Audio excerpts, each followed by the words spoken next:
대한민국을 바로 세우겠다. 대한응급의학과 의사회 이영민 회장님 큰 박수로 한번 환영해 주시기 바랍니다.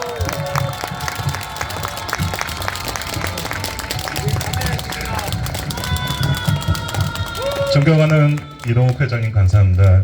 지난 겨울 내내 이 자리를 지켜주신 경기도 의사회 동지 여러분 또 선배님들 감사드립니다. 따뜻한 날에만 참석한다고 오해를 하실까봐 지난주에 추울 때도 왔습니다. 90년대식으로 인사를 한번 드려볼까요? 누가 와도 필수의료 선봉부대 응급의학과 의사회장 이형민 여러분께 인사드립니다. 네, 이러면 잡혀가요. 네, 지난 2월 6일 정부에서 2,000명의 의사 증원을 발표했습니다. 너무너무 황당하고 너무너무 열받았습니다. 근데 그날 밤에 축구했습니다. 또 졌습니다. 잠이 안 오더라고요. 당시 근무 중이어서 잘 수도 없었습니다만 문자 중계를 보고 있었습니다. 우리나라가 골을 먹고 지니까 사람들이 너무나도 욕을 막, 저도 세상에 태어나서 그런 욕이 있는 줄도 처음 들어봤습니다. 개발이냐, 머리 깎아라, 차두리 몸 풀어라. 이 축구 선수들, 국가대표 선수들 한 게임 뛸 때 10억씩 받고 뜁니다. 유럽에서. 그런데 그거 때려치고 우리나라 태극기 달고 우리나라 위해서 열심히 뜁니다. 이길 수도 있습니다. 질 수도 있습니다. 그 축구 선수들을 위해서 국민들은, 그 욕을 하는 그분들은 과연 무엇을 했을까요? 치킨 먹으면서 맥주 먹으면서 욕하는 거? 우리나라 국가대표 열심히 했습니다. 정말로 열심히 했고 결과에 대해서는 알 수 없는 것입니다. 우리나라가 축구에 대해서 투자를 해서 그 친구들이 그렇게 훌륭한 선수들이 됐을까요? 그러나 결과가 좋지 않으면 그 선수들을 욕합니다. 저는 2,000명 발표할 때 대통령께서 하도 강경하게 또 단호하게 발표하신다고 그래서 한 10,000명 할 줄 알았습니다. 째째하게 2,000명이 뭡니까? 2,000명이면은요, 먼저 우리 대통령님과 장 차관님께 축하드릴 일이 있습니다. 이제 좀만 시간이 지나면 우리가 드디어 1,000명당 의사 수가 북한을 제치고 올라가게 됩니다. 조금만 더 하면 그리스 따라잡을 수 있고요. 조금만 더 하면 베네수엘라 별의별 나라 다 따라잡을 수 있습니다. 또 한 가지 장점이 있습니다. 앞으로 30년 지나면 40명에 1명이 의사가 된다고 합니다. 우리나라 직업 40개밖에 없습니까? 그럼 39명이 나머지 직업 다 하나요? 네. 더 좋은 점은 뭔지 아십니까? 50년쯤 지나면 의사가 대통령이 될 것입니다. 지금 10대, 20대 의대를 꿈꾸는 분들 정치시키십시오. 50년 후 분명히 의사가 이 나라 대통령이 될 것입니다. 너무 감사합니다.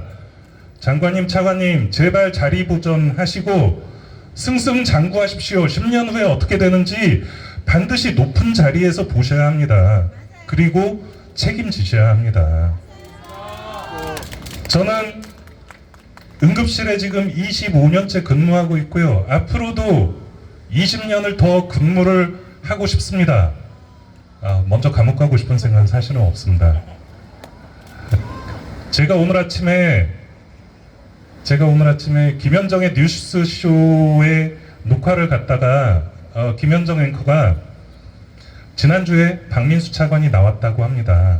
지난주에 박민수 차관 나와가지고 무슨 이야기 나눴습니까? 물어봤더니 앵커가 물어봤대요.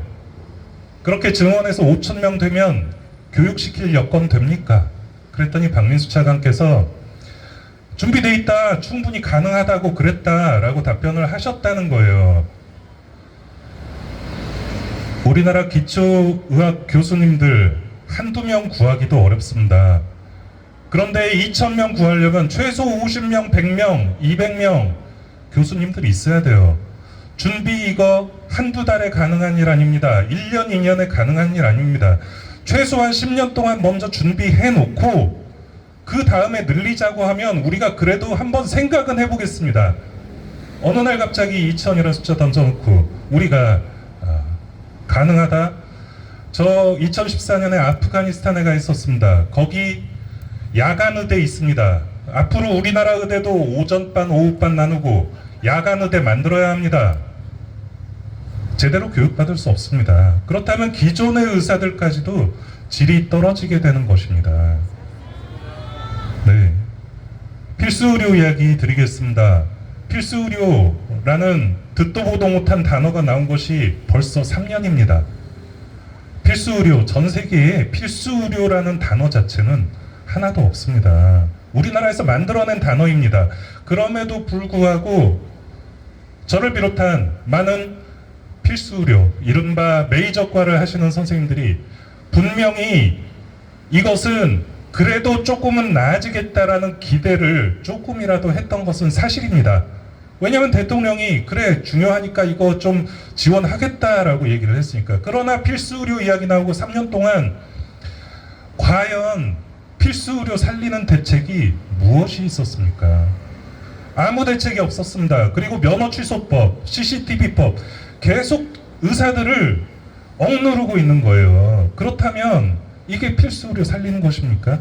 CCTV라는 게 필수 의료 살리는 것입니까? 면허 취소하는 게 필수 의료를 살리는 것입니까? 응급 의료요. 그러다가 어느 날 갑자기 필수 의료가 위기랍니다. 필수 의료 위기라는 것은요, 제가 응급실에 25년 있었는데 25년 전부터 응급 의료 위기라고 저희가 계속 얘기했습니다. 제대로 안 돌아간다. 문제다. 이거 어떻게든 해결해야 한다. 라고 이야기했습니다. 응급의료 5개년 계획이라고 있습니다. 5년마다 한 번씩 복지부 장관께서 직접 사회 각층의 어떤 사회단체, 기타 등등 다 모아서 만드는 우리나라 응급의료의 종합발전 계획입니다.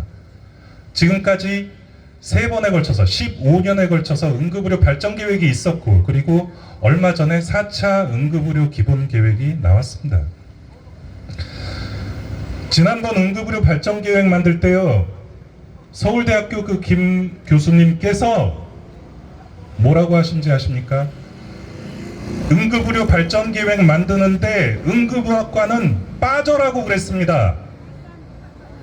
말이 됩니까? 응급의료 계획을 만드는데 응급의학과 빠지라는 거예요. 그래서 아니 대체 왜 빠집니까? 우리 얘기 안 들으면 누구 얘기 들으실 겁니까? 라고 이야기를 했더니 너희는 이익 집단이라 안 된다는 거예요. 전문가가 전문가로 인정받는 것이 선진국입니다. 전문가를 인정하지 않고 비전문가가 전문가를 가르치려고 하면 배가 산으로 가요. 제대로 되지 않습니다. 어제 그저께 전공의들 하고 나서 아마 모든 언론에서 좀 긴장들 했을 겁니다. 그 하루 전에 응급의학의사회 비대위 만들어서 성명서 냈습니다. 그런데 그 다음날 언론에 뭐라고 난지 아십니까? 응급실 파업 임박. 저는 파업이라 이야기한 적 한 번도 없습니다. 우리 전공의들 한 명이라도 다친다면 가만히 있지 않겠다. 그럼 가만히 있지 않으면 파업입니까? 우리는 가만히 있어야 되는 사람입니까?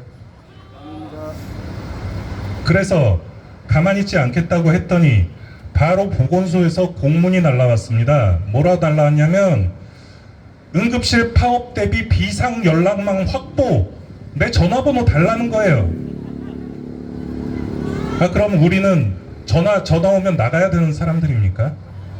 이것은 정말로 이 응급의료인들에 대한 무지와 멸시와 이 모든 것들이 기본적으로 깔려있기 때문에 그렇습니다. 결국은 엊그저께 언론에서 그 얘기가 나왔습니다. 전공의들이 단체 행동을 하지 않아서 정말 다행이다. 저는 정부의 정말 큰 오판이라고 생각합니다. 오늘 아침에 김현정 뉴스쇼 나가서 제가 뭐라고 얘기했는지 아십니까? 정부가 두려워해야 하는 것은 파업이 아닙니다. 의사들이 의업을 포기하는 것을 가장 두려워해야 합니다. 이 젊은 의사들의 마음속에 이미 칼자루 하나씩 꽂혔습니다. 이 친구들이 평생 그 상처를 안고 갈 것입니다. 병원이라고 하는 것은요, 자기 일만 딱 하고 집에 가면은 절대 병원이 운영되지 않습니다. 자기 일 아니어도 옆에 환자 있으면은 보고, 옆에 할 일 있으면 하고, 이러지 않으면 병원은 절대 운영되지 않습니다. 그럼 내 일 아닌데도 가서 할 수 있게 만드는 것은 무엇입니까? 이것은 의사들에 대한 아주 최소한의 존중과 예의라고 생각합니다.